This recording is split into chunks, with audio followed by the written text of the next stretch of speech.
तो अब तक हमने डाइपोल में डाइपोल का इलेक्ट्रिक फील्ड, डाइपोल का इलेक्ट्रिक पोटेंशियल, डाइपोल पे कितना टॉर्क लगेगा और उसके साथ साथ डाइपोल की पोटेंशियल एनर्जी क्या होगी, ये सब कुछ देख रखा है। अब इसके बाद नेक्स्ट टॉपिक ले रहे हैं कि डाइपोल का जो इक्विलिब्रियम होगा वो इक्विलिब्रियम कब आएगा और किस तरीके का इक्विलिब्रियम होगा अगर उसको यूनिफॉर्म इलेक्ट्रिक फील्ड में रखेंगे। तो equilibrium of dipole in uniform electric field, इसको स्टडी करना है। और इक्विलिब्रियम में we can have translational equilibrium,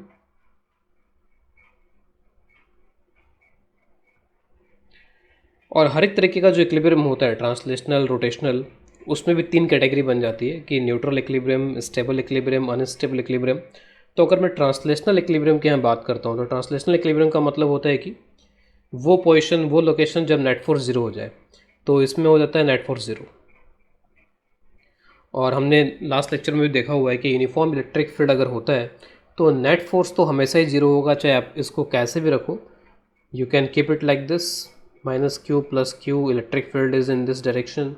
You can keep it like this, plus q minus q, आप किसी भी तरीके से इसको रखो, आप चाहे कैसे भी रखो इसको, तो जितना इस पे फोर्स लगेगा उतना इस पे लगेगा, लेकिन अपोजिट डायरेक्शंस में, तो नेट फोर्स हमेशा 0 हो जाएगा। इस डाइपोल को मैं रोटेट कर दूँ या कुछ भी करूँ यहाँ पे, जहाँ तक ट्रांसलेशनल इक्विलिब्रियम की बात है, तो अकॉर्डिंग टू ट्रांसलेशनल इक्विलिब्रियम इस पर नेट फोर्स हमेशा ही 0 रहेगा, या फिर according to this we can say कि इट इज़ न्यूट्रल। जहाँ तक ट्रांसलेशनल इक्विलिब्रियम की बात है, वो इक्विलिब्रियम एक तरीके से न्यूट्रल टाइप का ही है, इसमें कोई फ़र्क नहीं पड़ता है इसको कि आप इसको कैसे भी रखो, as far as translational equilibrium is concerned. लेकिन जब हम रोटेशनल इक्विलिब्रियम स्टडी करते हैं, रोटेशनल को देखते हैं, तो रोटेशनल इक्विलिब्रियम का मतलब है कि इस पर नेट टॉर्क 0 होना चाहिए, और टॉर्क का जो फॉर्मूला होता है that is P cross E, या इसको मैग्नीट्यूड वाइज अगर लिखें तो it is PE sine theta. और जो थीटा एंगल होता है, theta angle is between P vector and E vector, P और ई के बीच का एंगल होता है यहाँ पे थीटा। और अगर हमें ये पता है तो टॉर्क निकाल सकते हैं। टॉर्क 0 कब होगा, तो according to this formula theta 0 degree होने पे भी टॉर्क 0 हो जाएगा, और थीटा पाई होने पे भी टॉर्क 0 हो जाएगा। तो 0 डिग्री और पाई डिग्री, तो 0 डिग्री का जो कॉन्फ़िगरेशन है जो सिस्टम में, वो कैसा होगा उसको देखते हैं। तो थीटा इज़ इक्वल टू, अगर 0 डिग्री है, 0 डिग्री होने का मतलब है कि अगर ये डाइपोल है और ये इसका डाइपोल मोमेंट का डायरेक्शन है, तो इलेक्ट्रिक फील्ड का भी ये डायरेक्शन है। इसको ऐसे इलेक्ट्रिक फील्ड में रखा हुआ है और इस तरीके से रखा गया है कि पी और ई जो है आपस में पैरेलल है। तो थीटा 0 डिग्री का केस मैं यहाँ पे ले रहा हूँ इसमें, कि अगर थीटा 0 डिग्री है तब। और इक्विलिब्रियम का अगर हमें पता करना है कि इक्विलिब्रियम किस टाइप का है, तो उसके लिए हमें इसको थोड़ा सा रोटेट करना पड़ेगा। तो सपोज़ इसको थोड़ा सा रोटेट किया गया, रोटेट करने के बाद अब इसके वापस किधर आने की टेंडेंसी है उसको देखेंगे यहाँ पे। तो इलेक्ट्रिक फील्ड का जो टॉर्क लगेगा, आपने पी वेक्टर ऐसे कर दिया अब यहाँ पर, और ये ई वेक्टर है, तो अगर आप पी क्रॉस ई करके देखोगे तो क्लॉकवाइज टॉर्क आएगा, या फिर आप फोर्सेस से भी देख सकते हो कि एक फोर्स ऐसे लगेगा और एक फोर्स इस तरीके से लगेगा। तो ऐसे फोर्स कपल यहाँ जनरेट होंगे जो कि इलेक्ट्रिक फील्ड का टॉर्क इस डायरेक्शन में जनरेट करेंगे। तो हमने इसको रोटेट किया था इस तरीके से, ऐसे रोटेट करके इसको छोड़ दिया था एक्सटर्नल एजेंट ने, और उसके बाद में ये वापस इधर की तरफ ही आना चाहता है। तो जिस कॉन्फ़िगरेशन में था वापस उसी कॉन्फ़िगरेशन में आना चाहता है। इसका मतलब कि ये स्टेबल था। इसको अगर आप एनर्जी के हिसाब से देखो कि यू जो होता है, यू के लिए भी हमने देखा हुआ है कि यू मिनिमम होता है for theta is equal to 0 degree. जब हमने पोटेंशियल स्टडी किया था वहाँ पर देखा था, क्योंकि यू का जो फॉर्मूला होता है वो माइनस पी कॉस थीटा होता है। तो कॉस थीटा मैक्सिमम होगा और माइनस लगा हुआ है तो यू मिनिमम हो जाएगा थीटा 0 डिग्री के लिए। तो ये सारी चीज़ें इस तरफ इशारा करती हैं कि it is in stable equilibrium. जो theta is equal to 0 degree का कॉन्फ़िगरेशन है वो एक तरीके से इसके लिए स्टेबल इक्विलिब्रियम की कॉन्फ़िगरेशन है। लेकिन जब थीटा इज इक्वल टू पाई के लिए यहाँ पर देखते हैं, तो एक बार इसके लिए चेक करते हैं इसको। तो सपोज़ मैंने इस डाइपोल को इस तरीके से रखा हुआ है कि प्लस क्यू यहाँ पर है, माइनस क्यू यहाँ पर है, और ये हो गया डाइपोल मोमेंट का डायरेक्शन, और सपोज़ ये है इलेक्ट्रिक फील्ड का डायरेक्शन। तो अब के बार इनको ऐसे रखा हुआ है कि पी और ई जो हैं वो आपस में एंटी पैरेलल हैं, थीटा यहाँ पर पाई है इनके बीच में। अब इसको अगर थोड़ा सा रोटेट किया जाए तो लेट अस अज्यूम कि मैंने इनको इस तरीके से रोटेट यहाँ पे कर रखा है, प्लस क्यू यहाँ पे आ गया और सपोज़ माइनस क्यू यहाँ पे आ गया। तो जो एक्सटर्नल है सपोज़ उसने इसको ऐसे रोटेट किया है, और इलेक्ट्रिक फील्ड का जो टॉर्क यहाँ लगेगा आप इसको उससे भी देख सकते हो पी क्रॉस ई से। तो पी का डायरेक्शन अब के बार ये हो चुका है यहाँ पे, और this is your electric field. तो पी क्रॉस ई करेंगे तो दिस इज़ क्लॉकवाइज। तो पी क्रॉस ई क्लॉकवाइज आएगा, इसका मतलब कि क्लॉकवाइज टॉर्क लगेगा यहाँ पे इलेक्ट्रिक फील्ड की वजह से। या फिर आप इसको फोर्स से भी देख लो कि फोर्स क्यू इंटू इधर लगेगा और इस पर इधर लगेगा, और ये जो फोर्सेज हैं वो क्लॉकवाइज रोटेट करवाएंगे इसको। तो आपने इसको जिधर रोटेट किया था उधर ही रोटेट होना चाह रहे हो, यानी कि वापस से इस कॉन्फ़िगरेशन को अचीव करना नहीं चाह रहा है। यहाँ पे उल्टा था, आपने इसको ऐसे रोटेट किया, ये उल्टा रोटेट करके वापस उसी कॉन्फ़िगरेशन को अचीव करना चाह रहा है। लेकिन आपने इधर इसको जिधर रोटेट कर दिया उधर की तरफ ही और एक्स्ट्रा टॉर्क लग रहा है इसके ऊपर इलेक्ट्रिक फील्ड की वजह से, और ये इधर नहीं आना चाहता वापस। और अगर इसको एनर्जी के हिसाब से देखा जाए तो यू मैक्स होता है for theta is equal to pi, और यू मैक्स की जो वैल्यू हो जाती है वो प्लस पी इंटू ई के इक्वल हो जाती है। तो इसका मतलब जो ये डाइपोल है वो अनस्टेबल इक्विलिब्रियम में है। तो अगर वापस आना चाहे तो स्टेबल इक्विलिब्रियम, अगर वापस नहीं आना चाहे उस कॉन्फ़िगरेशन में तो अनस्टेबल इक्विलिब्रियम। और अल्टीमेटली यहाँ पर जो भी यहाँ पर ये कंजर्वेटिव फोर्सेस के फोर्स लगते हैं या टॉर्क लगते हैं, वो हमेशा क्या करवाना चाहते हैं इसमें, तो जब भी ये फोर्सेस या टॉर्क लगते हैं तो वो हमेशा पोटेंशियल एनर्जी को रिड्यूस करना चाहते हैं। जैसे अगर आप किसी ब्लॉक को ग्रेविटी में इस तरीके से छोड़ दो तो ये ब्लॉक जो है अपनी हाइट को कम से कम करना चाहेगा। तो कम से कम करने के पीछे जो बेसिक पर्पज़ है वो यहाँ पर क्या है, अपनी पोटेंशियल एनर्जी को रिड्यूस करना चाहता है। इसी तरीके से स्प्रिंग है, स्प्रिंग अगर एलोंगेटेड है, ये नेचुरल लेंथ है इसकी, तो जैसे आप इसको छोड़ोगे, आप इसको अपॉर्चुनिटी दोगे, तो जब भी किसी कंजर्वेटिव फोर्स को, टॉर्क को अपॉर्चुनिटी दिया जाता है, फ्री हैंड दिया जाता है कि जो करना है वो करो, तो वो हमेशा क्या टेंडेंसी करेगा कि वो अपनी पोटेंशियल एनर्जी को रिड्यूस करना चाहेगा। तो यहाँ पर ये ब्लॉक अपनी हाइट कम करके ग्रेविटेशनल पोटेंशियल एनर्जी को रिड्यूस करना चाहता है।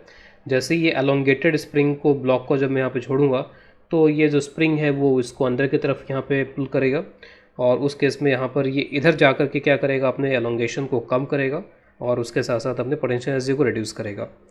यहाँ पर ये क्योंकि ऑलरेडी यहाँ पर मिनिमम पोटेंशियल एनर्जी पे था ये, और जो हमने इसको यहाँ पर रोटेट किया तो पोटेंशियल एनर्जी बढ़ गई होगी, तो बढ़ी हुई पोटेंशियल एनर्जी को यहाँ पर ये कम करना चाह रहा है। यहाँ पर ये जो हमने इसके पोटेंशियल, जब हमने इसके कॉन्फ़िगरेशन को चेंज किया तो इसके पास में अब मौका है यहाँ पर कि यू मिनिमम को अचीव करे। तो यहाँ पर पी और ई एंटी पैरेलल हो गए थे, और ये जो टॉर्क है इलेक्ट्रिक फील्ड का, ये टॉर्क यहाँ पे क्या चाहता है कि इसको ऐसे घुमा करके कुछ इस कॉन्फ़िगरेशन में लाया जाए, प्लस क्यू को यहाँ पहुँचा दिया जाए, माइनस क्यू को यहाँ पर, जिससे कि पी ऐसा हो जाए। तो ये जो चाहता है वो ये है कि पी और ई पैरेलल हो जाए, और पी और ई पैरेलल होने से क्या हो जाएगा कि यू विल बी मिनिमम। तो हमेशा कंजर्वेटिव फोर्सेज जो टॉर्क हैं वो सिस्टम की पोटेंशियल एनर्जी को रिड्यूस या मिनिमम करने की कोशिश करते हैं, तो वही यहाँ पर ये करना चाह रहा है। तो I will summarize this thing in one line. Torque of electric field on a dipole tends to align the dipole moment along the electric field.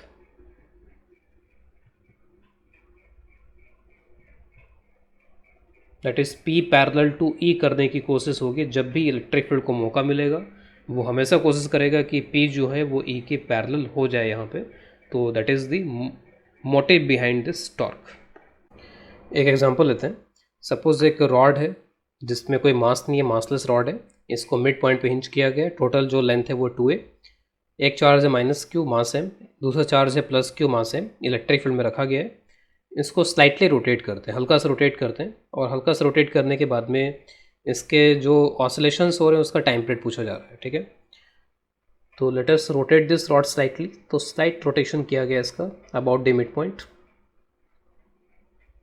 अगर कोई और पॉइंट हिंज होता तो फिर उसके अबाउट करते, तो यहाँ पर इस मिड पॉइंट को हिंज किया गया, और ये चार्ज यहाँ पहुँच जाएगा और ये चार्ज यहाँ पहुँच जाएगा, यहाँ ले जाके इसको छोड़ दिया गया। अब उसके बाद में इलेक्ट्रिक फील्ड का टॉर्क लगेगा इसके ऊपर, और इलेक्ट्रिक फील्ड का जो टॉर्क लगेगा वो ऐसे लगेगा। This is the torque due to electric field. Suppose theta angle से इसको रोटेट किया गया था। आप टॉर्क का डायरेक्शन यहाँ से देख सकते हो, ये पी वेक्टर हो जाएगा माइनस से प्लस की तरफ, और ये electric field vector P cross से क्लॉकवाइज आ जाएगा। तो ये क्लॉकवाइज टॉर्क लगेगा, और ये क्लॉकवाइज टॉर्क एक तरीके से रीस्टोरिंग टॉर्क होगा, क्योंकि वापस से वो सिस्टम को रीस्टोर करना चाह रहा है। यहाँ पर ये स्टेबल इक्विलिब्रियम में था, ये theta is equal to 0 degree वाली सिचुएशन में था। तो जो टॉर्क लगेगा that torque is restoring torque, और ये हो जाएगा P E sine theta. P की वैल्यू आप यहाँ से रख सकते हो Q इंटू 2a। अगर थीटा काफ़ी स्मॉल एंगल है तो उस केस में आप साइन थीटा को थीटा लिख सकते हो, तो this will be 2qa theta. और ये जो रिस्टोरिंग टॉर्क है ये थीटा के डायरेक्टली प्रोपोर्शनल आ रहा है, इसका मतलब कि ये एंगुलर एसएचएम की कैटेगरी में आ रहा है, तो दिस इज एंगुलर एसएचएम। और इसका अगर मेरे को टाइम पीरियड वगैरह बताना है तो टाइम पीरियड इसका ये हो जाता है t इज इक्वल टू 2π√। तो अगर लीनियर एसएचएम होता है तो m/k आता है, यहाँ पे I/k आएगा। मोमेंट ऑफ इनर्शिया, तो moment of inertia about this axis, तो यहाँ से ये जो रॉड है, रॉड में तो कोई मोमेंट ऑफ इनर्शिया होगा नहीं, सिर्फ इन दोनों पार्टिकल्स में होगा। तो जो मोमेंट ऑफ इनर्शिया है इसका हो जाएगा एक्सिस से डिस्टेंस a तो ma², इसका भी एक्सिस से डिस्टेंस a तो ma², तो it is twice of ma² divide by जो k है, तो k यहाँ पर ये पूरी क्वांटिटी हो जाएगी, तो 2qa इंटू e, तो this 2 and 2 will get cancelled, a and a will get cancelled, 2π√ma/qe। तो this is the time period of this motion. Next question लेते हैं। सपोज एक डायपोल है, डायपोल इस इलेक्ट्रिक फील्ड में रखा हुआ है और इनिशियली जब डायपोल को रिलीज किया गया था, रिलीजिंग फ्रॉम रेस्ट, तो p और e के बीच में एंगल 120 डिग्री का बन रहा था। तो during the motion we have to find the maximum kinetic energy of the dipole and the maximum torque. ठीक है, तो दोनों मैक्सिमम पता करना है हमें यहाँ पे, maximum kinetic energy and torque. और उसके बाद इस बात पे भी कमेंट करना है कि ये जो मोशन है वो किस टाइप का यहाँ पर ये मोशन परफॉर्म करेगा। तो जैसे इसको छोड़ा जाएगा तो ऑब्वियस है कि P cross is like this, torque due to electric field कुछ ऐसा आना स्टार्ट हो जाएगा यहाँ पे। और इलेक्ट्रिक फील्ड का जो टॉर्क होता है उसका फॉर्मूला होता है P क्रॉस, या मैग्नीट्यूड वाइज अगर बात करें तो P साइन थीटा। ऑब्वियस है कि मैक्सिमम से मैक्सिमम जो टॉर्क आएगा वो sine theta is equal to 1 होने पे ही आएगा, और sine theta is equal to 1 होने का मतलब थीटा 90 डिग्री होना चाहिए। क्या थीटा 90 डिग्री हो पाएगा यहाँ पे? थीटा 90 डिग्री का मतलब किसके बीच में? थीटा 90 डिग्री, तो P और E के बीच में। तो जब ये यहाँ से चलना शुरू करेगा तो एंगल कम होना स्टार्ट हो जाएगा, 120, 110, 100 ये होता जाएगा यहाँ पर। और ऑब्वियस है कि अगर ये यहाँ तक पहुँच जाएगा 90 डिग्री तक तो पहुँचेगा ही पहुँचेगा, क्योंकि लगातार टॉर्क जो है वो इसको रोटेट करता जाएगा। और ऐसा नहीं हो रहा बीच में कि टॉर्क जो है अपना डायरेक्शन चेंज करके इसको वापस उधर भेजने की कोशिश करे। तो हमेशा तो टॉर्क कैसा लग रहा है? क्लॉकवाइज ही लग रहा है। जब 90 डिग्री पहुँच जाएगा तब भी आप देखोगे P का ये डायरेक्शन, E का ये डायरेक्शन है, P क्रॉस C कैसा आ जाएगा? क्लॉकवाइज। तो क्योंकि टॉर्क हमेशा क्लॉकवाइज लगता जा रहा है तो ऐसा कोई रीज़न हमारे पास में नहीं है कि ये यहाँ तक पहुँच नहीं पाए, यानी कि थीटा 90 डिग्री अचीव ना हो, इसके लिए we don't have any reason. ये हमेशा ही टॉर्क इस पर क्लॉकवाइज लग रहा है, कभी क्लॉकवाइज लगता कभी एंटी क्लॉकवाइज लगता, तो हो सकता था कि यहाँ तक नहीं पहुँच पाता, लेकिन इट इज़ रीचिंग हियर। तो इसका मतलब जो मैक्सिमम टॉर्क की जो बात हो रही है वो straight forward answer P into E के बराबर हो जाएगा विदाउट एनी कन्फ्यूज़न। ठीक है, क्योंकि 90 degree is achievable, 90 degree achieve हो रहा है यहाँ पे। इसके बाद की बात मैक्सिमम काइनेटिक एनर्जी। तो मैक्सिमम काइनेटिक एनर्जी का मतलब है कि मिनिमम पोटेंशियल एनर्जी, अगर हम एनर्जी कंजर्वेशन को पिक्चर में लेकर के आते हैं तो maximum kinetic energy corresponds to the minimum potential energy, या फिर आप बोल सकते हो कि मैक्सिमम एंगुलर वेलोसिटी वगैरह के टर्म्स में भी सोच सकते हो कि मैक्सिमम एंगुलर वेलोसिटी हो तब भी ऐसा हो जाएगा। तो when maximum angular velocity happens then maximum kinetic energy happens. तो ये टॉर्क लगता जा रहा है, ये टॉर्क लगातार क्या करता जाएगा? इसकी ओमेगा को बढ़ाता जाएगा और ओमेगा लगातार बढ़ता जाएगा। जैसे मान लीजिए यहाँ भी पहुँच गया अगर ये, तो जब ये घूमता हुआ यहाँ तक भी पहुँच जाएगा तब भी क्या होगा? P cross E clockwise torque आएगा। कभी ना कभी P और E जो होंगे वो एक ही लाइन के अलॉन्ग आ जाएंगे, बिल्कुल एक लाइन के अलॉन्ग P और E आ गए। तो जब ये ऐसा होगा तो उस पर्टिकुलर मोमेंट में टॉर्क जीरो हो जाएगा, लेकिन टॉर्क जीरो होते रुकेगा नहीं है, क्योंकि जब ये यहाँ से यहाँ तक आया होगा तो लगातार इसने काइनेटिक एनर्जी गेन किया है। तो ये क्या करेगा कि ये जो लोकेशन है, ये जो सिचुएशन पोजिशन है, इसे क्रॉस करके नीचे की तरफ निकल जाएगा। लेकिन जैसे अभी नीचे जाएगा तो P क्रॉस जब आप करोगे तो टॉर्क फिर ऐसे लगने लगेगा, और इसके पास में ओमेगा कुछ ऐसे रहेगा, एंगुलर वेलोसिटी कुछ इस डायरेक्शन में रहेगी। तो अब ये जो टॉर्क और ओमेगा अपोजिट हो गए तो ये एंगुलर रिटार्डेशन की कैटेगरी में आ जाएगा, और ओमेगा जो है वो समय के साथ साथ कम होने लगेगा। और फ्रॉम एनर्जी कंजर्वेशन हम लोग ये बोल सकते हैं कि ये फाइनली जब यहाँ पे रुकेगा तो E के साथ में वापस से कितना डिग्री एंगल मेंटेन कर लेगा? 120 डिग्री एंगल मेंटेन करके रुकना चाहिए according to the energy conservation. क्योंकि जब ये 120 डिग्री एंगल पे यहाँ पे था तो जो काइनेटिक एनर्जी तो अभी भी जीरो थी, यहाँ पर सिर्फ पोटेंशियल एनर्जी थी, और पोटेंशियल एनर्जी किससे कॉरस्पॉन्डिंग थी? Angle 120 degree. जब ये यहाँ पे जाकर रुकेगा तो काइनेटिक एनर्जी वापस से जीरो हो जाएगी। तो वही पोटेंशियल एनर्जी होनी चाहिए जो स्टार्टिंग में थी यहाँ पर, क्योंकि काइनेटिक एनर्जी यहाँ पर भी जीरो और यहाँ पर भी जीरो। तो इन दोनों पोजिशंस के बीच में लगातार ये झूलता रहेगा। यानी कि अभी टॉर्क लग रहा है इसके ऊपर, तो जस्ट मोमेंटली रुकेगा ये, लेकिन उसके बाद फिर वापस हो जाएगा, वापस से यहाँ तक पहुँचेगा, टॉर्क जीरो हो जाएगा। लेकिन जब ये यहाँ तक पहुँचेगा तो एंगुलर वेलोसिटी गेन कर चुका होगा, उस एंगुलर वेलोसिटी की वजह से वापस इधर निकलेगा, यहाँ तक पहुँचेगा, फिर रुकेगा, फिर आएगा, फिर चलेगा। ये जो क्रम है वो लगातार चलता रहेगा।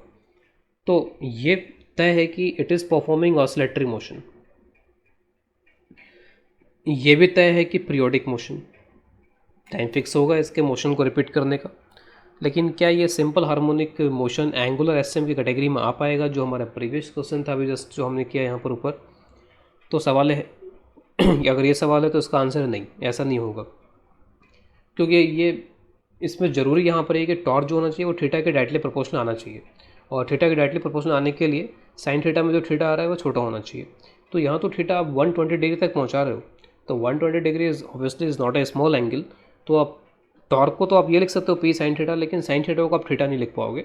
तो ऑसिलेटरी पीरियोडिक जरूर है, लेकिन ये सिंपल हार्मोनिक मोशन कैटेगरी में नहीं आएगा, it is not simple harmonic. जहाँ तक बात रही मैक्सिमम काइनेटिक एनर्जी की, तो मैक्सिमम काइनेटिक एनर्जी के लिए हम क्या करते हैं कि एनर्जी कंजर्वेशन अप्लाई कर लेते हैं। और मैक्सिमम काइनेटिक एनर्जी कब आएगी, तो या तो आप ये देख लो कि मिनिमम पोटेंशियल एनर्जी यहाँ पर अचीव करेगा, थीटा 0 डिग्री हो जाएगा, या फिर आप इसको जो टॉर्क लग रहा है उसे समझो कि लगातार टॉर्क इसकी ओमेगा को इंक्रीज़ करता जा रहा था यहाँ तक, और ये जैसे इसने इसको क्रॉस किया तो ओमेगा के अपोजिट टॉर्क लगने लग गया, तो ओमेगा अब घटने लग गया। तो ओमेगा यहाँ से यहाँ तक बढ़ रहा था, फिर घटते घटते वो जीरो हुआ, यहाँ पे पहुँच करके कम्प्लीटली ज़ीरो। ठीक है, तो इसके बाद में मैं अप्लाई कर रहा हूँ एनर्जी कंजर्वेशन। तो u at 0 degree, k at 0 degree, u at 120, k at 120। ठीक है, u plus k is equal to constant. तो u एट 0 डिग्री, तो u का जो फॉर्मूला आपको यूज़ करना है वो है -p cos theta. This formula you have to use. तो थीटा अगर 0 इसमें पुट करेंगे तो -p इंटू ई, k तो निकालना ही है जो कि k मैक्स है यहाँ पे। 120 पे क्या था, तो अगर मैं इसमें 120 रखता हूँ तो cos 120 इज़ -1/2, तो माइनस माइनस प्लस हो जाएगा, it will be p/2। Kinetic energy कुछ है नहीं यहाँ पर इस टाइम पे, तो k मैक्स का जो आंसर बनेगा दैट आंसर इज माइनस को आप उधर ले जाओ तो 3p/2। So this is the final answer for k max. Next question लेते हैं इसके बाद में। तो सपोज एक डाइपोल है और इसकी जो एक्सेस है उस पर एक पॉइंट चार्ज यहाँ रखा हुआ है। We have to find the potential energy of interaction of the dipole and point charge. इनका आपस में क्या इंटरेक्शन है, उसकी पोटेंशियल एनर्जी हमें कैलकुलेट करनी है। तो हमने फार्मूला यहाँ पे देखा था कि डाइपोल की जो पोटेंशियल एनर्जी होती है किसी इलेक्ट्रिक फील्ड में, उसके लिए जो फार्मूला होता है वो फार्मूला होता है -p.E या फिर -p cos theta. Electric field किसका होता है, तो इलेक्ट्रिक फील्ड बाकी के चार्जेस की वजह से होता है। तो बाकी का चार्ज यहाँ पर डाइपोल के अलावा कौन सा है यहाँ पे, तो डाइपोल के अलावा ये पॉइंट चार्ज है। तो पॉइंट चार्ज डाइपोल पर कितना इलेक्ट्रिक फील्ड क्रिएट करेगा, डाइपोल का मतलब डाइपोल के एक्सेस पे कितना इलेक्ट्रिक फील्ड क्रिएट करेगा। तो इस क्यू की वजह से यहाँ पे जो इलेक्ट्रिक फील्ड आएगा वो ऑब्वियसली किस डायरेक्शन में आएगा। एक तो आप देख सकते हो कि पी और ई का जब डॉट लिया जाएगा तो वो डॉट यहाँ पर नेगेटिव आएगा, पी डॉट ई नेगेटिव आएगा, नेगेटिव नेगेटिव क्या हो जाएगा, पॉजिटिव। तो यू का जो आंसर बनेगा पी, और इसके वजह से जो इलेक्ट्रिक फील्ड आ रहा है वो होता है k3/r², तो k3/r²। तो आंसर इज kpq/r²। इसे क्वेश्चन करने का दूसरा मेथड यहाँ पर यह हो सकता है कि जो इंटरेक्शन होता है इसका इसके साथ क्या इंटरेक्शन है, या फिर आप अदर वे राउंड बोल सकते हो कि इसका इसके साथ क्या इंटरेक्शन है, तो वो इंटरेक्शंस बराबर ही आते हैं। तो अगर मैं यहाँ पर इसको अभी मैंने यहाँ पर क्या किया, मैंने डाइपोल का इंटरेक्शन क्यू के साथ कैलकुलेट किया है। एक तरीके से मैंने डाइपोल को माना कि वो क्यू के इलेक्ट्रिक फील्ड में रखा हुआ है और इसके इलेक्ट्रिक फील्ड के साथ में इसका क्या इंटरेक्शन एनर्जी वो कैलकुलेट किया। अब मैं उल्टा करने वाला हूँ यहाँ पर, अब मैं इस चार्ज की इंटरेक्शन एनर्जी कैलकुलेट करने वाला हूँ डाइपोल की वजह से। ठीक है, तो किसी भी चार्ज की इंटरेक्शन एनर्जी कैलकुलेट करने के लिए आप Q/V कर देते हो, यानी कि उस चार्ज को आप मल्टीप्लाई कर देते हो उस चार्ज के लोकेशन पे क्या पोटेंशियल है बाकी की वजह से। तो अब मेरे को इस चार्ज की लोकेशन में पोटेंशियल चाहिए, और वो पोटेंशियल बाकी की वजह से, यानी कि कौन है बाकी यहाँ पे, वो है डाइपोल। डाइपोल की वजह से यहाँ पे क्या पोटेंशियल है उससे मल्टीप्लाई कर देंगे चार्ज को। तो डाइपोल का जो पोटेंशियल होता है उसका फॉर्मूला होता है kp cos θ/r²। तो हमेशा cos θ यहाँ पे क्या है, r वेक्टर p वेक्टर के बीच का एंगल। तो यहाँ से ये जो लोकेशन है उसके लिए r वेक्टर हो गया, ये p वेक्टर हो गया, तो r और p के बीच का जो एंगल है वो 0 डिग्री हो जाएगा। तो पोटेंशियल कितना हो जाएगा kp/r²। u में आप इसको रख दो तो q kp/r², या फिर वही आंसर kpq/r²। तो आप देख सकते हो कि दोनों मेथड से हमें जो आंसर मिल रहा है वो सेम है। नेक्स्ट क्वेश्चन लेते हैं। तो सपोज़ यहाँ पे p और e एक ही डायरेक्शन में थे। Find work done to rotate the dipole such that P and E becomes anti parallel. तो जो पैरेलल थे उनको एंटी पैरेलल बनाना है यहाँ पे। तो वर्क डन का मतलब हमेशा क्या होता है, work done by some external agent, and work done by external agent is always delta U. We are assuming कि it is being moved slowly. तो जब तक कुछ इन्फॉर्मेशन ना हो हमेशा हम स्लोली मूवमेंट मानते हैं यहाँ पे। तो डेल्टा यू निकालने के लिए आप फार्मूला यूज़ करो यू का फार्मूला है माइनस पी कॉस थीटा। तो यू फाइनल में एंगल कितना हो जाता है पाई, और इनिशियल एंगल कितना है 0।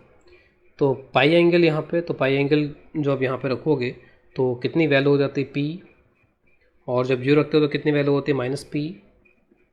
तो जो टोटल वर्क डन होगा वो कितना आ जाएगा, twice P into E. The next topic is force on dipole in non uniform electric field.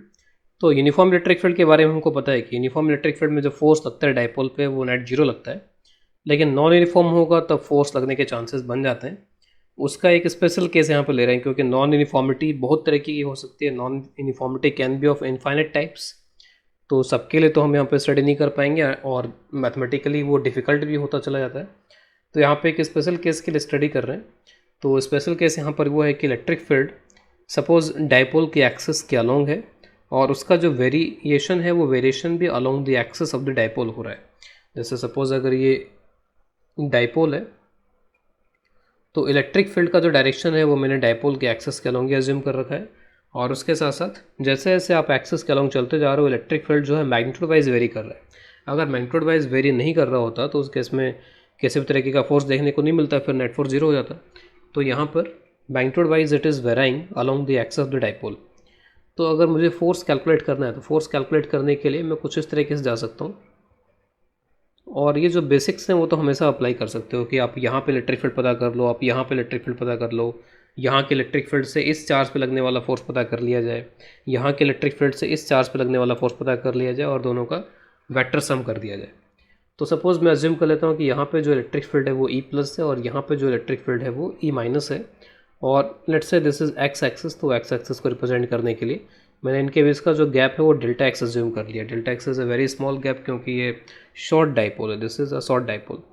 तो पॉजिटिव चार्ज पे electric field E plus, negative charge पे जो इलेक्ट्रिक फील्ड है सपोज वो ई माइनस, और चार्जेस के बीच का गैप या जो डाइपोल के लेंथ है वो डेल्टा एक्स है यहाँ पर। तो जो फोर्स लगेगा that force is Q times E plus और minus Q times E minus. ठीक है, तो ये हो गया फोर्स। इसमें आप क्यू को कॉमन ले लो, तो E plus minus E minus एक तरीके से दोनों जो इलेक्ट्रिक फील्ड्स हैं इनका डिफरेंस यहाँ पर ये।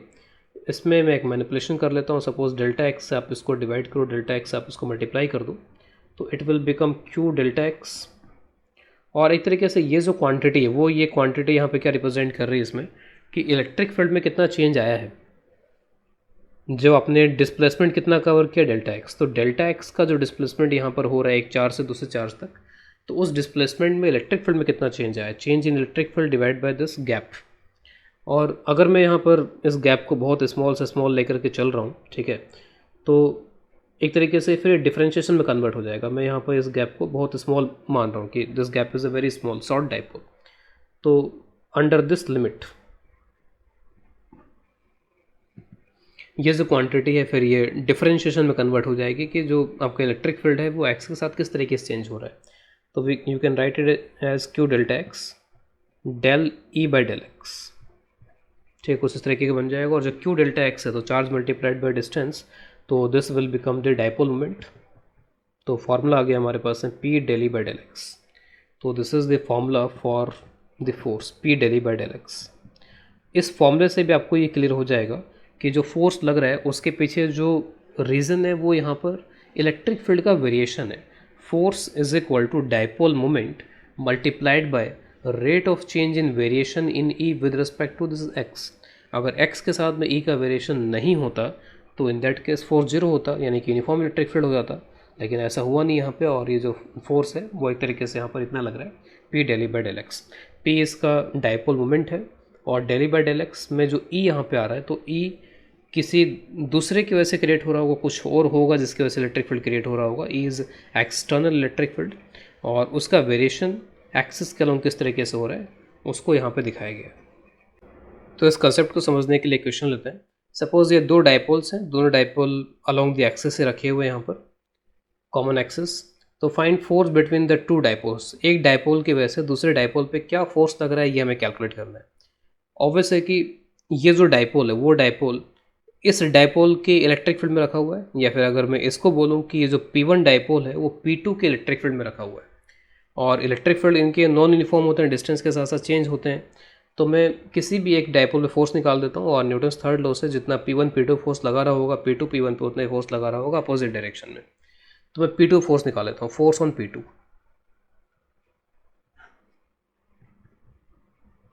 तो P2, और मैं जस्ट मैग्नीट्यूड निकालने में इंटरेस्टेड हूँ तो बस यहाँ पे मॉड लगा लूँगा।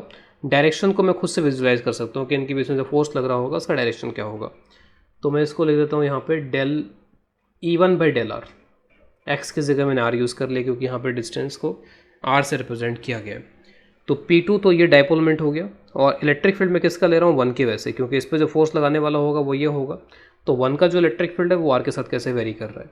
तो E1 की जो वैल्यू होती है, तो एक्सिस का पॉइंट है एक तरीके से, तो यहाँ पे इलेक्ट्रिक फील्ड कितना हो जाएगा 2K P1 by are Q.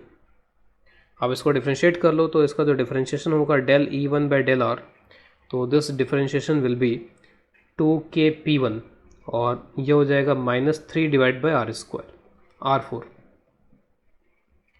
तो मल्टीप्लाई करेंगे तो -6K P1 बाई R4 हो जाएगा। उस माइनस हमें कोई मतलब नहीं, हमें बस फोर्स का मैग्नीट्यूड निकाल देना है यहाँ पे। तो P2 ये 6K P1 by R4 multiply करेंगे तो it is 6K P1 P2 by R4। और जो आंसर आ रहा है वो बिल्कुल ऐसा आ रहा है जिसमें हमें ये पता नहीं चलेगा कि हमने P2 पे कैलकुलेट किया था P1 पे, क्योंकि इस आंसर में कुछ अलग पहचान ना तो P1 की दिख रही है ना P2 की दिख रही है। फोर्स का डायरेक्शन क्या होगा, तो उसके लिए आप इसको ऐसे विजुलाइज करो कि जैसे P2 है तो P2 का एक नेगेटिव चार्ज यहाँ पर होगा और इसका पॉजिटिव चार्ज यहाँ कहीं पर होगा, और इसका ये नेगेटिव चार्ज होगा और ये इसका पॉजिटिव चार्ज होगा, क्योंकि डाइपोल मोमेंट का ये डायरेक्शन है इसके अंदर। तो ये पॉजिटिव नेगेटिव जो है वो थोड़ा ज़्यादा नज़दीक दिखाई दे रहे हैं मेरे को। तो जो इनके भी इसका अट्रैक्टिव फोर्स होगा वो ज़्यादा डोमिनेट करना चाहिए। तो इस पर जब फोर्स लगेगा that force will be in this direction, force on 2 due to 1, और 1 पे फिर इतना ही फोर्स लगेगा, फोर्स ऑन 1 ड्यू टू 2। तो इस तरीके से फोर्सेस यहाँ पर आएंगे। इसके बाद नेक्स्ट सिचुएशन लेते हैं आगे। तो सपोज एक इनफाइनाइट वायर है और इनफाइनाइट वायर के परपेंडिकुलर यहाँ पर ये डाइपोल इस तरीके से रखा हुआ है। फोर्स निकालना है डाइपोल पे कितना होगा। तो अगेन जो वायर प्रोड्यूस करेगा इलेक्ट्रिक फील्ड वो नॉन यूनिफॉर्म टाइप का होगा, और इसका इलेक्ट्रिक फील्ड इस डायरेक्शन में आ जाएगा। इलेक्ट्रिक फील्ड का फॉर्मूला होता है 2K लैम्डा बाई आर। तो now we have to differentiate to find the force. तो force is equal to P del E by del R. इसका जो डिफरेंशिएशन होगा, इसका डिफरेंशिएशन यहाँ पे ये हो जाएगा 2K lambda -1 by R square, minus को मैं यहाँ पर हटा रहा हूँ एक तरीके से, तो 1 बाई आर स्क्वायर। तो 1 बाई आर का जो इंटीग्रेशन है, जो डिफरेंशिएशन है वो यहाँ पर 1 बाई आर स्क्वायर हो जाएगा। तो finally this answer is 2PK lambda divide by R square. Force का डायरेक्शन अगर देखना चाहें तो इलेक्ट्रिक फील्ड जैसे जैसे आप डिस्टेंस के साथ साथ आगे बढ़ते जाओगे इलेक्ट्रिक फील्ड वीक होता चला जाता है। तो -Q जो चार्ज यहाँ पर उस पर ज़्यादा फोर्स लग रहा होगा, और इस पर जो फोर्स लगेगा वो इस डायरेक्शन में लगेगा, इस पर जो फोर्स लगेगा वो इस डायरेक्शन में लगेगा। तो जो नेट फोर्स लगेगा इस पर वो नेट फोर्स हो जाएगा इन दिस डायरेक्शन। तो जो फॉर्मूला हमने डराइव किया था वो बहुत ही स्पेशल कंडीशन के लिए डराइव किया गया था। जो जनरल फॉर्मूलाज होते हैं अपने आप में बड़े कॉम्प्लिकेटेड टाइप के फॉर्मूलाज होते हैं जिनकी जेई लेवल पे हमें कोई ख़ास ज़रूरत होती नहीं है, लेकिन फिर भी बस मैं नॉलेज के लिए यहाँ पर बता देता हूँ कि जो फोर्सेस लगेंगे इन जनरल उनके फॉर्मूलेस क्या होंगे। तो अगर मान लीजिए कि जो आपका डाइपोल है उस डाइपोल में हर एक तरीके का कंपोनेंट है। लेट्स से जो डाइपोल है वो इस तरीके का है, इसमें एक्स कंपोनेंट भी है, पी एक्स, वाई कंपोनेंट भी है, पी वाई, और हो सकता है कि जेड कंपोनेंट भी हो, पी जेड, और इलेक्ट्रिक फील्ड के भी हर एक कंपोनेंट्स हो, और इलेक्ट्रिक फील्ड हर एक डायरेक्शन वेरी कर रहा हो, एक्स में वेरी कर रहा हो, वाई में वेरी कर रहा हो, जेड में वेरी कर रहा हो। तो कम्प्लीटली जनरल सिचुएशन अगर इस तरीके की दे दी जाए तो फिर फोर्स के 3 कंपोनेंट्स अलग अलग निकालने पड़ेंगे। तो जो एफ एक्स होगा, यानी कि एफ एक्स यहाँ पर क्या है, फोर्स का एक्स कंपोनेंट। तो एक्स में फोर्स तो तभी लगेगा जब एक्स में इलेक्ट्रिक फील्ड हो। तो एक्स में इलेक्ट्रिक फील्ड यहाँ पर ई एक्स आपको तीनों में दिख रहा है यहाँ पर, लेकिन अब यहाँ पर फोर्स कैसे कैलकुलेट होगा, तो पी का x component del E x by del x, P का y component del E x by del y, P का z component del E x by del z. इसमें किसी एक टर्म को मैं थोड़ा सा एलाबोरेट कर देता हूँ। जैसे मान लीजिए ये टर्म है, अभी तक हमने जो किया है, जो स्पेशल केस था वो यही था कि पी भी एक्स डायरेक्शन में था, इलेक्ट्रिक फील्ड भी एक्स डायरेक्शन में था, तो सिर्फ यही वाली टर्म वहाँ दिख रही थी। लेकिन अगर यहाँ पर ये भी अगर होता है तो मैं जस्ट इसको एलैबोरेट कर देता हूँ कि इसका मतलब क्या है। तो जैसे मान लीजिए यहाँ पर ये आपका ये डाइपोल है -q, ये +q, और ये इसका डाइपोल मोमेंट है।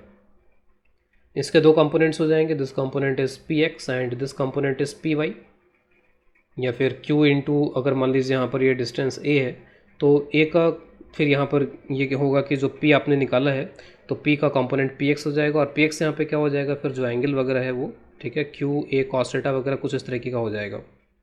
और a cos थीटा जो है वो एक तरीके से यहाँ पे क्या रिप्रेजेंट कर रहे हैं यहाँ पर डेल्टा x, कि x में आप कितना चल रहा हो, या डेल x को रिप्रेजेंट कर रहे हैं। इसी तरीके से ये डेल y वगैरह को रिप्रेजेंट कर रहा होगा कि आप y में कितना चल रहे हो।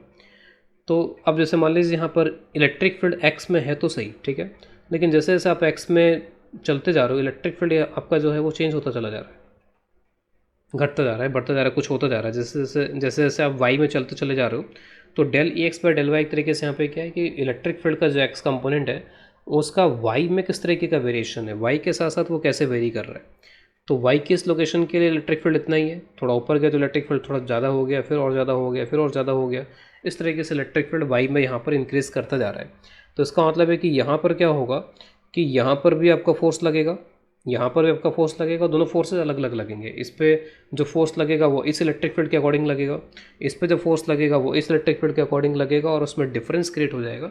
और वो डिफरेंस क्यों क्रिएट हो रहा है, बिकॉज हमारे पास में ये है del E X by del Y हमारे पास में, उसके वजह से डिफरेंस क्रिएट हो रहा है। तो इस टर्म का सिग्निफिकेंस आप ऐसे देख सकते हो। तो अगर आपको एक फार्मूला याद हो जाता है तो बाकी सारे फार्मूलेज वैसे के वैसे ही हैं, बस इसमें हर जगह पे ई एक्स आ रहा है। जब एफ आई निकालोगे तो हर जगह पे एक्स की जगह पे ई वाई आ जाएगा, बाकी सब कुछ वैसे का वैसे आपको दिख रहा होगा। इसमें हर जगह पे यहाँ पे ई जेड आ जाएगा। तो इन जनरल फार्मूलेज को अप्लाई करने के लिए आप क्वेश्चन कर सकते हो as a homework. Suppose P is given as P I cap, यानी कि एक्स एक्सेस के अलोंग है, जस्ट थोड़ा सा सिंपल कर दिया इसको। और इलेक्ट्रिक फील्ड में आपके बार यहाँ पर कुछ इस तरीके का वेरिएशन है, 4xy² आई कैप प्लस 4x² वाई जे कैप। और सपोज जो डायपोल है वो किसी जनरल कोऑर्डिनेट एक्स को वाई पर रखा हुआ है, तो फोर्स निकालने के डायपोल पे कितना लगेगा। तो डायपोल के बाद में अब नेक्स्ट टॉपिक है इस चैप्टर का कंडक्टर इन इलेक्ट्रिक फील्ड, और एचसीवी के according this is the last topic in this chapter. और इसमें जो भी हम यहाँ पर स्टडी करेंगे कंडक्टर के बारे में, कुछ प्रॉपर्टीज़ देखेंगे, वो प्रॉपर्टीज़ नेक्स्ट चैप्टर में भी जो काफ़ी सारी बातें आएंगी कंडक्टर के लिए, उसके लिए एक फाउंडेशन फॉर्म करेगा जो भी हम यहाँ पढ़ने वाले। और कंडक्टर के जो टॉपिक्स हैं बड़े इंपॉर्टेंट रहेंगे हमारे लिए, तो इसको थोड़ा हम अच्छी तरीके से समझने की कोशिश करेंगे। तो कंडक्टर में जो स्पेशल प्रॉपर्टी है वो क्या है, उसके पास में फ्री इलेक्ट्रॉन्स हैं, और वो फ्री इलेक्ट्रॉन्स उसके लैटिस में, उसके जो वॉल्यूम है उसमें फ्रीली मूव कर सकते हैं, दे कैन कंडक्ट इलेक्ट्रिसिटी। तो करंट इलेक्ट्रिसिटी में भी इसका बहुत सारा एप्लीकेशन है, कंडक्टर्स का यूज़ होता है करंट इलेक्ट्रिसिटी कंडक्ट करने के लिए। तो कंडक्टर को अगर हम इलेक्ट्रिक फील्ड में रखते हैं तो उससे क्या फ़र्क पड़ता है उसको हम स्टडी करने वाले हैं यहाँ पे। तो सपोज़ कोई भी आर्बिट्री शेप का कंडक्टर है ये, it can be of any arbitrary shape से कोई मतलब नहीं है। और ये इसका मटेरियल है, इसको मैं ऐसे इस तरीके से रिप्रेजेंट कर रहा हूँ। सपोज़ हमने कोई एक्सटर्नल इलेक्ट्रिक फील्ड यहाँ पर लगाया बाहर से, कहाँ से आया होगा इलेक्ट्रिक फील्ड, तो कोई चार्जेस रहे होंगे आसपास, और वो चार्जेस यहाँ पर अपने इलेक्ट्रिक फील्ड प्रोड्यूस कर रहे हैं। तो सपोज़ इस कंडक्टर को मैंने किसी एक्सटर्नल इलेक्ट्रिक फील्ड में रखा, और लेट अस अज्यूम कि ये न्यूट्रल है, इसमें किसी तरीके का कोई चार्ज वगैरह नहीं था, ये अनचार्ज था, न्यूट्रल था, और इसको मैंने किसी इलेक्ट्रिक फील्ड में यहाँ पर रख दिया। इलेक्ट्रिक फील्ड में रखने के बाद में क्या होगा कि इसके अंदर के जो इलेक्ट्रॉन्स हैं उन इलेक्ट्रॉन्स पे इस फील्ड की वजह से फोर्स लगना स्टार्ट हो जाएगा। जैसे मान लीजिए ये इलेक्ट्रॉन्स, तो कुछ एक इलेक्ट्रॉन्स को हम यहाँ पर एज ए सैम्पल दिखा देते हैं। तो जैसे मान लीजिए ये इलेक्ट्रॉन है, इस इलेक्ट्रॉन पे जो फोर्स लगेगा वो इस इलेक्ट्रिक फील्ड के अपोजिट लगेगा, इस डायरेक्शन में लगेगा, ई इंटू ई एक्सटर्नल, ठीक है, जैसे मैंने मैग्नीट्यूड दिखा दिया और ये डायरेक्शन दिखा दिया। इसी तरीके से इन इलेक्ट्रॉन्स पे भी फोर्स इस तरीके से लग रहा होगा। तो हम ऐसा बोलते हैं कि जो इलेक्ट्रॉन्स हैं ये इलेक्ट्रॉन्स चलना शुरू हो जाएंगे opposite to the applied electric field. तो इलेक्ट्रिक फील्ड जिधर आपने अप्लाई कर रखा है उसके अपोजिट डायरेक्शन में इलेक्ट्रिक फील्ड चलना स्टार्ट हो जाएंगे, और इस चलने को यहाँ पर हम बोलते हैं ड्रिफ्ट। इलेक्ट्रॉन्स का ड्रिफ्ट यहाँ पर होना स्टार्ट हो गया। तो we can write this due to external electric field E external there is drift of electrons. किस डायरेक्शन में ड्रिफ्ट हो रहा है, किस डायरेक्शन में मूवमेंट स्टार्ट हो गया, drift of electrons opposite to the E external. E external के अपोजिट ये चलना शुरू हो गए। इस चलने का आउटकम क्या होगा, क्या रिजल्ट मिलेगा हमें यहाँ पे, तो मैं नेक्स्ट डायग्राम बना रहा हूँ यहाँ पे। तो अब देखो कि यहाँ पे इलेक्ट्रॉन्स जो हैं वो ज़्यादा एक्यूमुलेट हो जाएंगे, इलेक्ट्रॉन्स का एक्यूमुलेशन यहाँ पर हो जाएगा, और यहाँ पे इलेक्ट्रॉन्स डेफिशिएंसी क्रिएट हो जाएगी।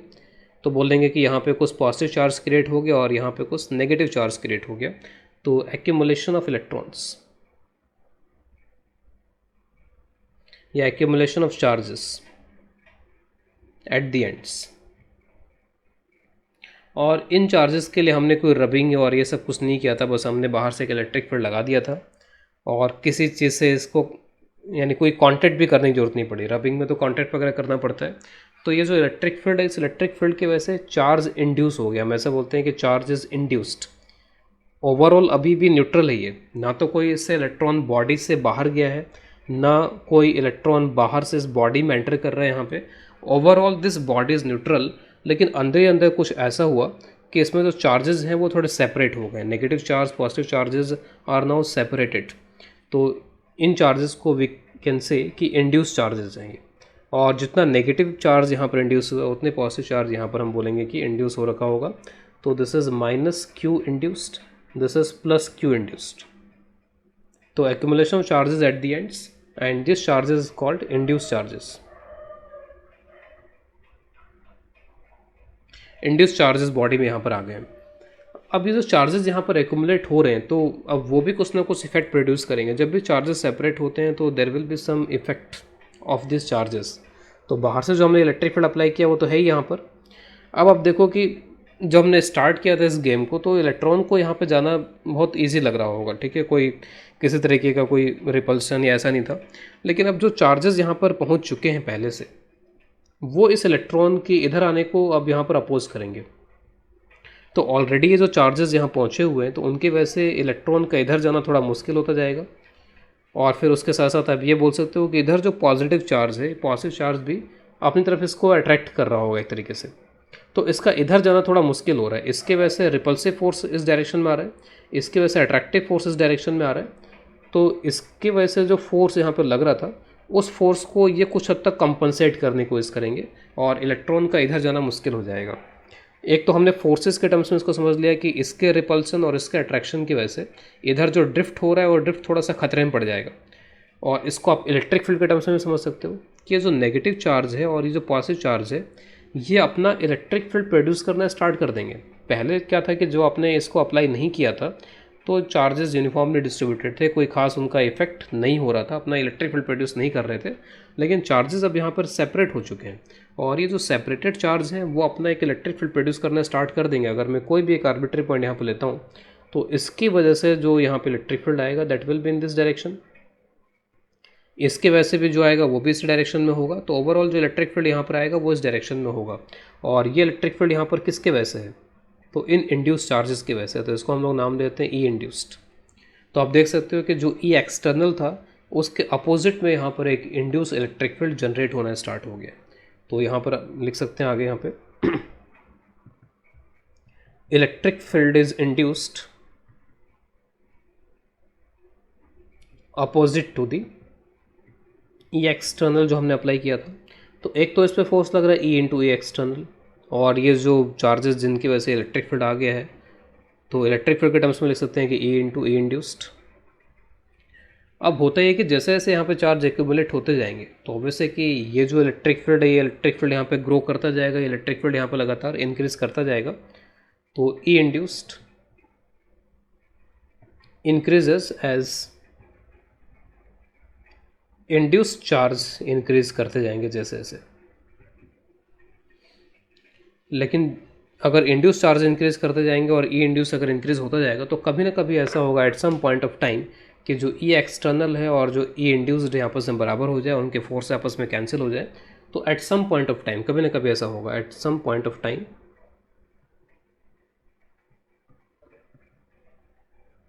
और ये सम पॉइंट ऑफ टाइम की हम बात कर रहे हैं यहाँ पे, ये बहुत फटाफट हो जाता है।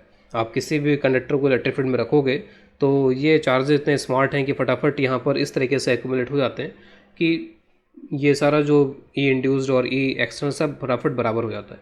तो at some point of time तो ऐसा नहीं कि बहुत बड़ा टाइम है, दिस टाइम इज़ 10⁻⁻8 सेकेंड। एक तरीके से मान सकते हैं कि ऑलमोस्ट इंस्टेंटेनियसली सब कुछ हो रहा है यहाँ पर ये। तो at some point of time this time interval is approximately of the order of 10⁻⁻8 second. E external plus E induced, इनका समेशन जीरो हो जाता है, यानी कि एक दूसरे को बैलेंस कर लेते हैं। उससे जो नेट फोर्स इस पर लग रहा है वो नेट फोर्स भी यहाँ पे ख़त्म हो जाता है। तो net force on electron is equal to zero. और एक बार ये फोर्सेस आपस में बैलेंस हो गए तो फर्दर ड्रिफ्टिंग नहीं होगी, जितना चार्ज आना था आ चुका है, no further drifting.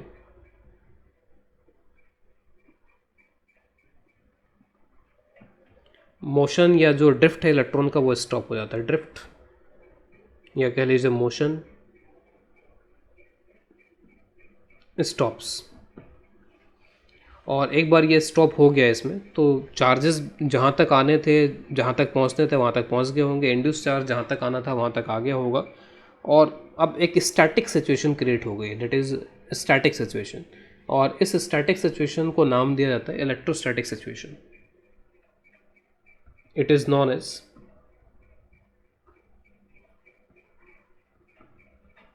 Electrostatic condition.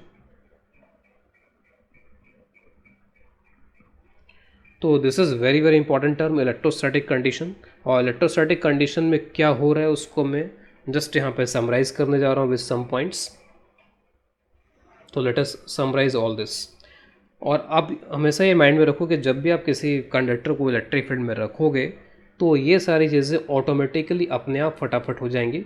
हमें ये पढ़ने में समझने में ज़रूर समय लग रहा है यहाँ पे, लेकिन इनको बिल्कुल भी समय नहीं लगेगा और ये तुरंत इंस्टेंटेनियसली यहाँ पर ये सारा काम कर देंगे। और जो कंडीशन है जिसको हम बोल रहे हैं इलेक्ट्रोस्टैटिक कंडीशन, ये तुरंत अचीव हो जाएगी। अचीव होने में जो टाइम इंटरवल है वो टाइम इंटरवल इस ऑर्डर का 10⁻⁻8 सेकेंड, इस ऑर्डर का वो टाइम इंटरवल है। तो इलेक्ट्रोस्टैटिक कंडीशन से रिलेटेड कुछ पॉइंट्स हैं, उनको मैं यहाँ पर लिख देता हूँ। इन electrostatic condition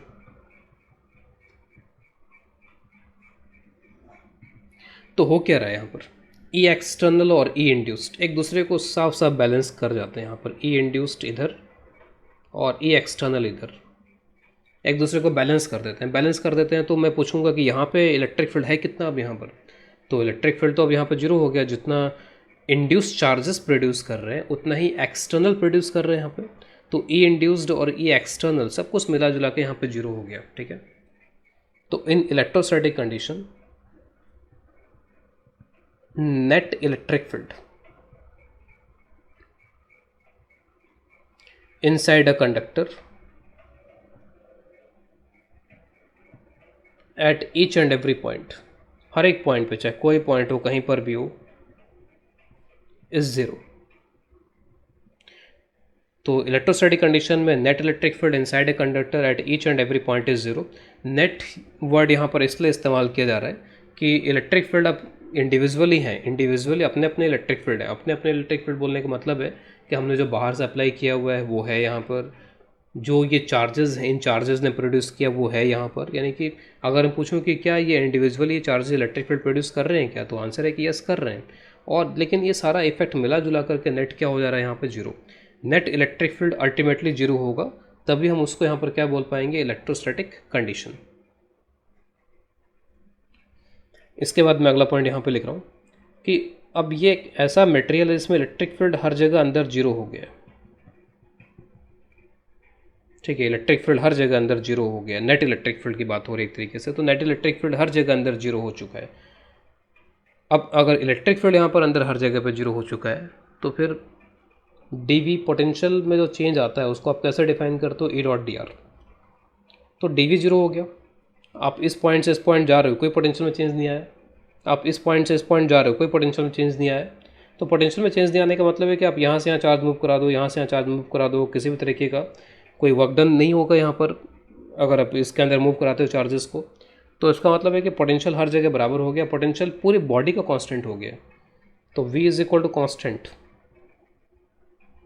for conducting body. ये जो पूरा वॉल्यूम है यही एक की पोटेंशियल हो गया एक तरीके से, और इसकी जो सरफेस है उस सरफेस के हर एक पॉइंट पे पोटेंशियल एक तरीके से फिर बराबर हो गया। तो कंडक्टिंग सरफेस को हम बोलते हैं कि वो एक इक्विपोटेंशियल सरफेस भी होती है। तो conducting surface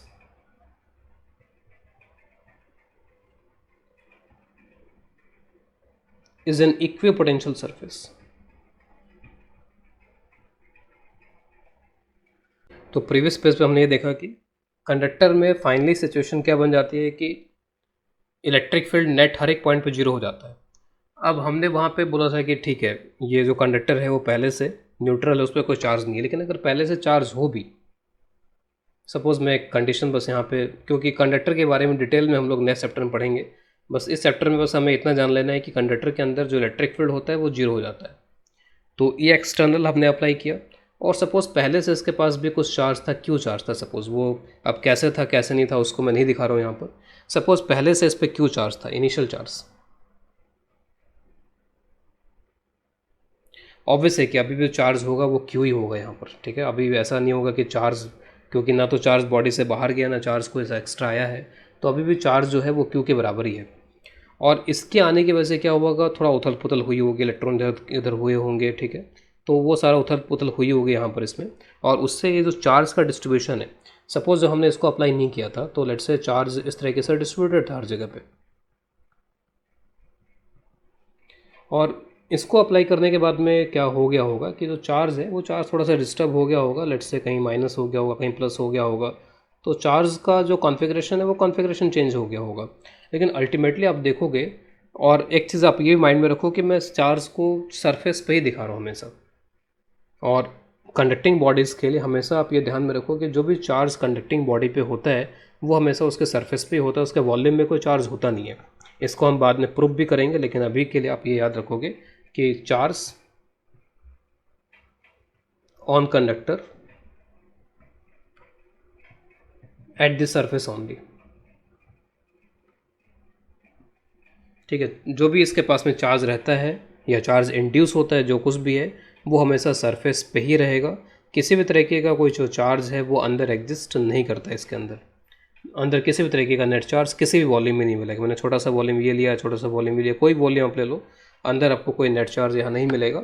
that will be proved in the next chapter, जो गॉस लॉ वाला चैप्टर, उसमें इस बात को प्रूफ किया जाएगा। लेकिन तब तक के लिए आप चाहो तो इसको माइंड में रखो, charge on conductor is at the surface only.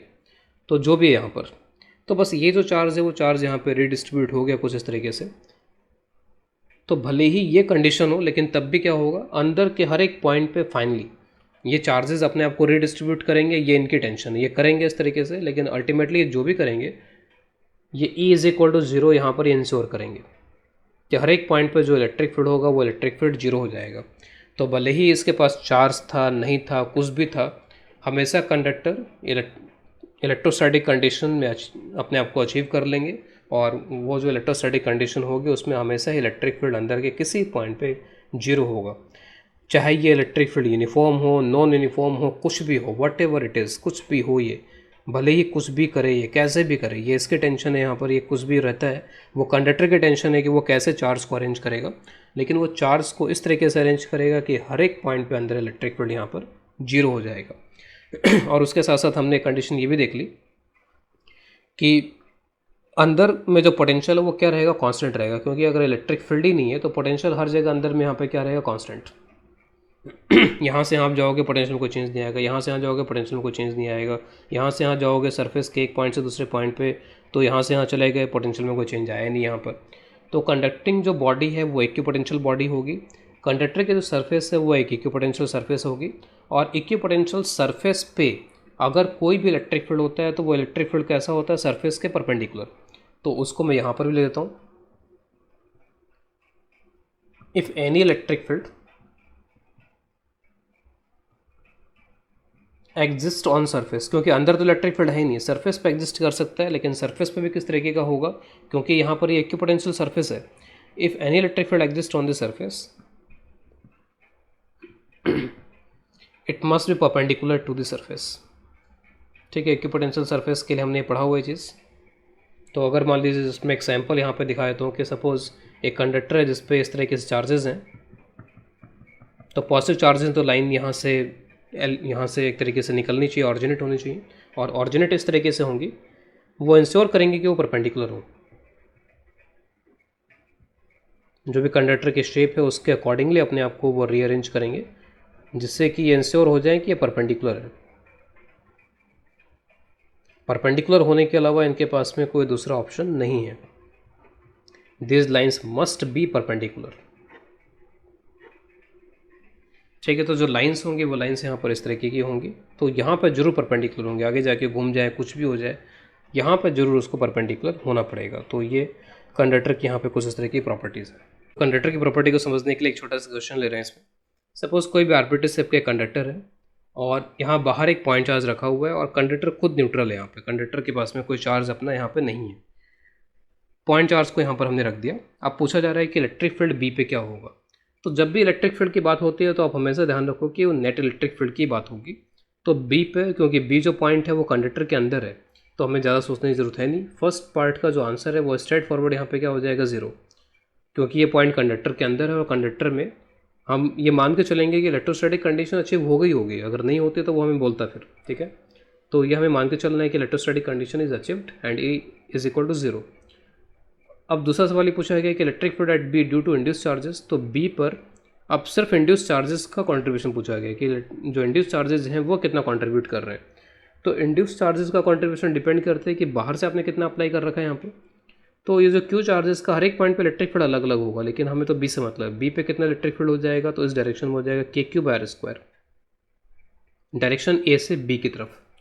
अब बी पे इलेक्ट्रिक फील्ड 0 होना चाहिए। तो अब चाहे चार्जेस जैसे भी अरेंज हो रखे हों, उन चार्जेस को यहाँ पे क्या इंश्योर कराना पड़ेगा, क्या करना पड़ेगा, तो यहाँ पे इस डायरेक्शन में उनको इलेक्ट्रिक फील्ड प्रोड्यूस करना पड़ेगा, इंड्यूस चार्जेस को। और कितना प्रोड्यूस करना पड़ेगा, magnitude wise K Q by are square.